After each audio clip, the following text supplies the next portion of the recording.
नशा करण्यासाठी वापरण्यात येणाऱ्या मॅफेनटमाइन नावाचे इंजेक्शन्स आणि गोळ्यांचा बेकायदा साठा करणाऱ्या सांगलीतील एका केमिस्ट शॉप चालकाच्या मिरज पोलिसांनी मुसक्या आवळल्या। त्याच्यासमवेत 2 साथीदारांनाही अटक करण्यात आली आहे। तिघांकडून 6,16,641 रुपयांची तब्बल 1,507 इंजेक्शन्स तसेच 8,30,000 रुपयांची 2 वाहने असा एकूण 14,46,641 रुपयांचा मुद्देमाल पोलिसांनी हस्तगत केला आहे। मिरज उपविभागीय पोलीस अधिकारी प्रनिल गिल्डा आणि महात्मा गांधी पोलीस ठाण्यातील सहाय्यक पोलीस निरीक्षक संदीप शिंदे यांच्या पथकाने ही कारवाई केली आहे। सांगली जिल्ह्यातील एवढ्या मोठ्या प्रमाणात नशेखोरी विरोधात झालेली ही पहिलीच मोठी कारवाई आहे। या संदर्भात पोलीस अधीक्षक संदीप घुगे यांनी पत्रकार बैठक घेऊन सविस्तर माहिती दिली आहे। अटक केलेल्यांमध्ये मुख्य आरोपी अशफाक बशीर पटवेगार याच्या समवेत रोहित अशोक कागवाडे आणि ओंकार रवींद्र मुळे यांचा समावेश आहे।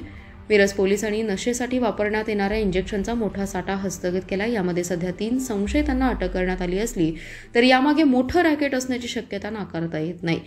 केमिस्ट शॉप चालकास मॅफेनटमाइन इंजेक्शनचा पुरवठा स्टॉटिक्सकडून की डीलर मार्फत झाला याची माहिती घेण्यात आली। या प्रकरणाची पाळेमुळे आम्ही खणून काढणार असल्याचा इशारा पोलीस अधीक्षक संदीप घुगे यांनी पत्रकार बैठकीत दिलाय।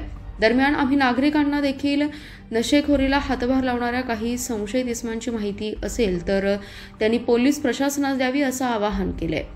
पोलिसांनी हस्तगत केलेल्या इंजेक्शनचा वापर करायचा असेल संबंधित व्यक्तीकडे वैद्यकीय अधिकाऱ्यांनी दिलेली चिठ्ठी लागते, त्याशिवाय त्याचा वापर करता येत नाही। तसा केल्यास संशयितावर औषधी द्रव्य आणि सौंदर्य प्रसाधने अधिनियम कलम क अन्वये गुन्हा दाखल करण्यात येतो।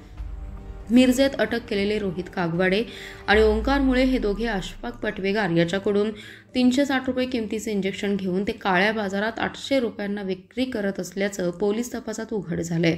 या पत्रकार बैठकीस अप्पर पोलीस अधीक्षक ऋतू खोकर, मिरजेचे उपअधीक्षक प्रनिल गिल्डा, एलसीबीचे पोलीस निरीक्षक सतीश शिंदे, महात्मा पोलीस ठाण्याचे प्रभारी संदीप शिंदे उपस्थित होते। महात्मा गांधी पोलीस स्टेशन या ठिकाणी गुन्हा नंबर 20/25 यामध्ये औषधी द्रव्य व सौंदर्य प्रसाधन अधिनियम या अंतर्गत कारवाई करण्यात आलेली आहे।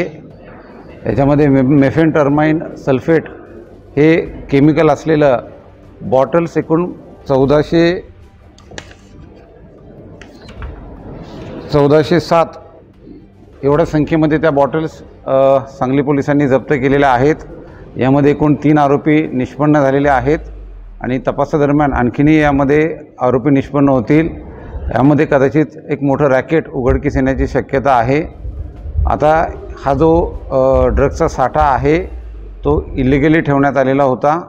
त्या कामी आम्ही अन्न व औषध विभागाच्या स्टाफसह त्या ठिकाणी एक पंचनामा करून ही पुढील कारवाई केलेली आहे। यामध्ये तपासादरम्यान आणखीनही यामध्ये काही आरोपी सामील आहेत का, याच्यामध्ये आणखीन काही ड्रग्सचा वापर करण्यात येतो का, या सर्व बाबी निष्पन्न होतील। एकूण हा आपल्याकडे जो कारवाई केलेली आहे त्यात 14,46,000 रुपये किमतीचा मुद्देमाल हा जप्त करण्यात आलेला आहे।